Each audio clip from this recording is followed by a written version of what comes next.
Hello, everyone. Today I'm going to be talking about my visual arts curriculum map. So let's take a quick look at just an overview of my school. Currently, I'm working at Riverside Elementary School. My schedule consists of 6 class periods a day, each lasting 45 minutes. My class sizes vary from 8 to 15 students depending on the class, and the demographics of my school are predominantly Hispanic and African American. My curriculum map is focused on my third grade students. Once we get to third grade, we're mainly focusing on art interpretation, drawing, painting, collage, printmaking, digital media, portraits, and sculpting. Excuse me. My curriculum consists of 5 units. Each unit consists of anywhere between 3 to 4 lessons. When we look at what experts are saying, studies have found that art education has an important role in promoting academic growth within our students. This is because it engages their complex thinking processes. The arts have a way of encouraging curiosity, which in turn deepens the students' understanding of themselves and the world around them. Art education enhances focus and perseverance. In 2023, there was a study done by Jane Montero.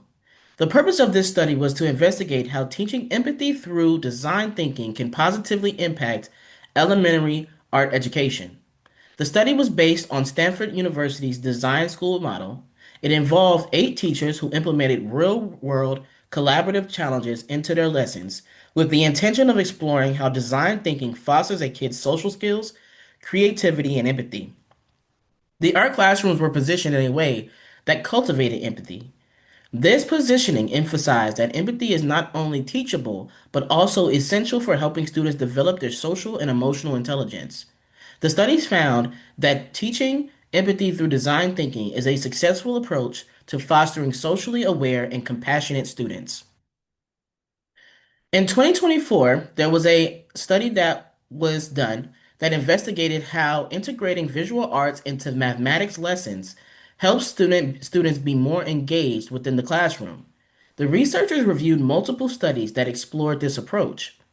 They found that bringing visual arts into math learning not only sparks students' curiosity, but also fuels their motivation, transforming the way they perceive this subject from intimidating to engaging and relevant. This is a clear example that when you blend the arts with mathematical thinking, educators can create dynamic and engaging learning environments. Lastly, in 2007, there was a study conducted by Angela Eckhoff. This study documented how a master art teacher at Denver Art Museum taught preschool students how to properly view art. The intention of the research was to highlight how specific teaching strategies can support and promote kids' engagement with visual arts. The study concluded that it is essential that we equip early childhood educators with strategies that show them how to teach art appreciation. So, for my curriculum map, the pre-instruction skills that I want to focus on include foundation building, which is me developing a strong base for their artistic practice, material exploration, where students will investigate and experiment with collage, drawing, and painting tools, creative confidence, which I'm hoping that these lessons encourage exploration of art materials. And as the students continue to practice, they will become more comfortable in creating original pieces from scratch.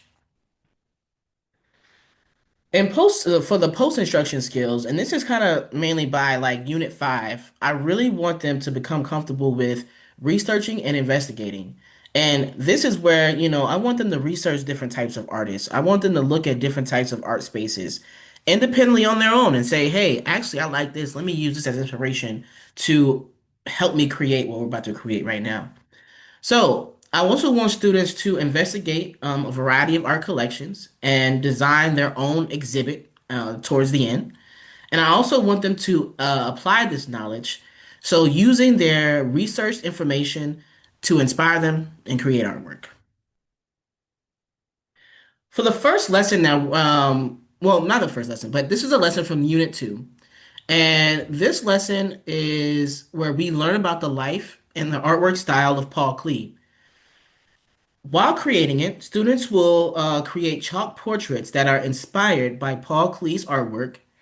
Once they have finished, they will complete a 4-3-2-1 reflection where they will need to discuss how they use balance and analogous colors in their portraits.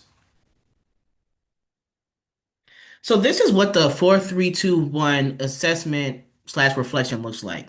First, they have to say four things that I learned by making their artwork, three things that I want to share about my artwork, two things I could change, and one thing I will never forget. And I love them. I love this because it really helps the students like try to focus in on, okay, what did I learn while I was making this?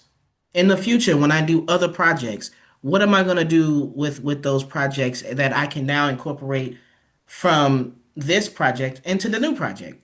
So those are all things that I really want them to reflect on, and this is a great tool to have.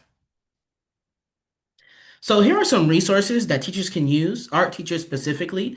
All teachers, but as art teachers, these are great. And it is the National Gallery of Art, the Smithsonian American Art Museum, the Art of Education University, the Arty Teacher, and of course, YouTube.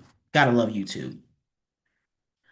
Okay, so curriculum maps are important because they serve as a roadmap for both teachers and students. For educators, they ensure that our lessons are aligned with the standards and supports differentiated instruction. They also aid in anticipating resources, pacing, and assessment strategies. When it comes to the students' curriculum maps, curriculum maps are great for creating a logical progression of skills and concepts and promotes a deep understanding of and continuity in learning. By having a visual plan for the first half of the year, teachers can proactively integrate interdisciplinary connections and adapt instruction, while students benefit from clear expectations and a structured learning journey. Overall, curriculum maps enhance instructional quality and student achievement by bridging planning with purposeful and standards-based teaching. And overall, I just plan on using this type of planning and then with the curriculum maps for all my grade levels. I love it. I think that it really helps me to see what I'm doing and also to just keep the pace of like, okay, we have a week to do this, we got 2 weeks to do this, 3 weeks to do that. It's great. So, um, very happy that I created these curriculum maps.